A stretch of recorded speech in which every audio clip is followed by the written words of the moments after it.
பிரபல அரசியல்வாதிக்கு 6 மாசம் சிறை தண்டனை. Okay okay. என்னங்க என்னையாச்சு நம்ம வீட்டில்? நீங்க வாங்கல. என்னம்மா இன்னைக்கு என்ன ஆச்சு? ஏங்க கூகுள்ல என் கம்பெனி பேரை போட்டா என்ன மாதிரியே 2 அதர் கம்பெனி இருக்குன்னு காமிக்குதுங்க. என்னங்க பண்றது? ஓ அப்படியா? அப்போ கொஞ்சம் பிரச்சனை பெருசுதான். சரி டீட்டெயில்டா பேசுவோம் வா. இப்போ விவரமா சொல்லுங்க, என்ன பிரச்சனையாச்சு? ஆக்சுவலி என்ன ஆச்சுன்னு பார்த்தீங்கன்னா, என் கஸ்டமர் ஒருத்தருக்கு நேற்றுக்கு ஃபோன் பண்ணி நான் சொல்லியிருந்தேன் இந்த மாதிரி என் கம்பெனிக்கு நீங்கள் ரிவ்யூ கொடுங்கன்னு. அவர் திருப்பி எனக்கு ஃபோன் பண்ணி என்ன சொல்கிறாருன்னா, உங்களோட 3 பிரான்ச்சுக்குமே சேர்த்தே ரிவ்யூ கொடுத்துட்டேங்க, 5 ஸ்டார் ரிவ்யூ கொடுத்துட்டேன்னாரு. 3 பிரான்ச்சா? எனக்கு தெரியாம எப்போ நீ 3 பிரான்ச் ஓப்பன் பண்ண? அதான் எனக்கே தெரியலையே. என்கிட்ட ஒரு கம்பெனி தான் இருக்கு, ஆனால் கூகுளில் ஓப்பன் பண்ணி பார்த்தீங்கன்னா 3 கம்பெனி நேம் அதே பேர்லயே இருக்கு. இப்போ என்ன பண்றது? சரி நீ ட்ரேட்மார்க் ரெஜிஸ்டர் பண்ணிட்டியா இல்லையா? ட்ரேட்மார்க் ரெஜிஸ்ட்ரேஷன் இந்த அதர் ரெஜிஸ்ட்ரேஷன்லாம் இப்போதைக்கு பண்ண வேணாம், அப்புறம் பார்த்துக்கலான்னு விட்டாச்சே. ட்ரேட்மார்க்னா என்னன்னு தெரியும் இல்லையா? அப்படின்னா நீங்க தான் பிசினஸ் லாயராச்சே, நீங்க சொல்லுங்க. ட்ரேட்மார்க் அப்படின்றது என்னன்னா, உன்னோட company name, brand name, logo இதெல்லாம் இருக்கு இல்லையா, இதெல்லாம் கலெக்டிவா ட்ரேட்மார்க் அப்படின்னு சொல்லுவோம்.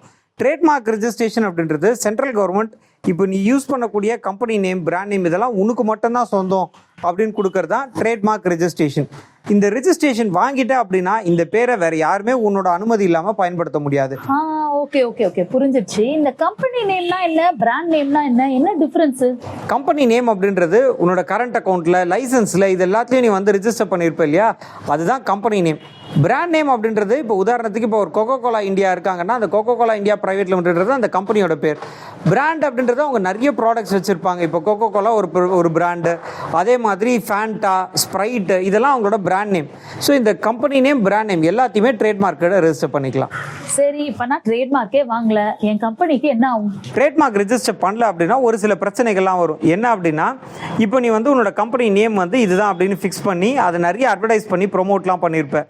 அந்த சமயத்தில் இதை வேற யாராவது டூப்ளிகேட் பண்ணிட்டாங்க அப்படின்னா உன்னால் கோர்ட்டுக்கு போய் அவங்களுக்கு அகேன்ஸ்டாக கேஸ் ஃபைல் பண்ணுற வாய்ப்பே நீ இழந்துருவேன். இப்போ கூட வந்து பார்த்தீங்கன்னா உன்னோட நேம் வந்து வேற ஒருத்தவங்க டூப்ளிகேட் பண்ணி அவங்களுடைய பிராண்டுக்கு போய் உங்களோட கஸ்டமர்ஸ் வந்து ரிவ்யூ போட்டாங்க இல்லையா, அந்த மாதிரி உன்னோட நற்பெயரெல்லாம் அவங்களுக்கு போகும். இன்னும் ஃபஸ்ட்டு கேஸ் என்ன அப்படின்னா, அவங்களோட கஸ்டமருக்கு ப்ராப்பரான சர்வீஸ் கொடுக்கல அப்படின்னா அவங்களோட கஸ்டமர் அவங்களுக்கு ரிவ்யூ போடாமல் உன்னோட கம்பெனிக்கு வந்து தப்பாக பேட் ரிவ்யூஸ் போடுறதுக்கும் வாய்ப்பு இருக்குது. ஐயோ, ட்ரேட்மார்க் ரெஜிஸ்ட்ரேஷன் இப்போவே பண்ணிடலாங்க, என்ன பண்றது? அதுக்கு சிம்பிளான ப்ராசஸ் தான். முதல்ல என்ன பண்ணோம் அப்படின்னா, நீ என்ன நேம் உன்னோட கம்பெனிக்கு வச்சிருக்கியோ அதை ட்ரேட்மார்க் சர்ச் பண்ணோம். அதாவது இதே பேர் வேற யாராவது ரெஜிஸ்டர் பண்ணியிருக்காங்களா இல்லையா அப்படின்னு. ஒன்ஸ் இது என்ஷூர் பண்ணியாச்சு, இந்த மாதிரியான பேர் வேற யாரும் ரெஜிஸ்டர் பண்ணலை அப்படின்னு வந்துருச்சுன்னா அடுத்து நம்ம இதுக்கான அப்ளிகேஷன் ஃபார்ம் எல்லாம் சப்மிட் பண்ணி உனக்கு ட்ரேட்மார்க் அப்ளிகேஷன் நம்பர் அப்படின்னு கிடைக்கும். இந்த ட்ரேட்மார்க் நம்பர் கிடைச்சதுக்கு அப்புறமா நீ உன்னோட பிராண்ட் நேம் பக்கத்தில் டிஎம் அப்படின்னு மென்ஷன் பண்ணிக்கலாம். அடுத்து கவர்மெண்ட் இதை எக்ஸாமின் பண்ணி எல்லாமே ஃபார்மாலிட்டிஸ் எல்லாம் கரெக்டாக இருக்கா அப்படின்னு செக் பண்ணி எக்ஸாமினேஷன் ரிப்போர்ட் அப்படின்னு ஒன்று கொடுப்பாங்க. அதுலேயுமே எந்த ஒரு பிரச்சனையும் இல்லைன்னு வந்துருச்சுன்னா அதை ஜேர்னலில் பப்ளிஷ் பண்ணுவாங்க. ஜேர்னலில் பப்ளிஷ் பண்ணி ஒரு 4 மாதம் வரைக்கும் யாரும் அப்போஸ் பண்ணலன்னா கடைசியாக ரெஜிஸ்ட்ரேஷனும் கிடச்சிரும்.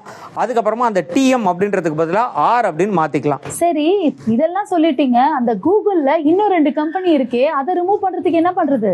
எல்லாத்தையும் ஒரே நாள் சொல்லிட்டா நாளைக்கு பார்ப்போம்.